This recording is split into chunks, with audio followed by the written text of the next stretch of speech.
سود کھانے والوں کا انجام صحیح حدیث کی روشنی میں حدیث نبی کریم نے فرمایا رات خواب میں نے دو آدمی دیکھے، وہ دونوں میرے پاس آئے اور مجھے بیت المقدس میں لے گئے، پھر ہم سب وہاں سے چلے یہاں تک کہ ہم ایک خون کی نہر پر آئے۔ وہاں نہر کے کنارے ایک شخص کھڑا ہوا تھا اور نہر کے بیچ میں بھی ایک شخص کھڑا تھا۔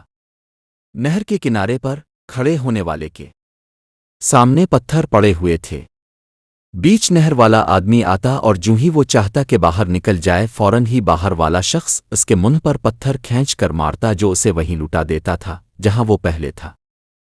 اسی طرح جب بھی وہ نکلنا چاہتا، کنارے پر کھڑا ہوا شخص اس کے منہ پر پتھر کھینچ مارتا اور وہ جہاں تھا وہیں پھر لوٹ جاتا۔ میں نے اپنے ساتھیوں سے جو فرشتے تھے پوچھا کہ یہ کیا ہے، تو انہوں نے اس کا جواب یہ دیا کہ نہر میں تم نے جس شخص کو دیکھا وہ سود کھانے والا انسان ہے۔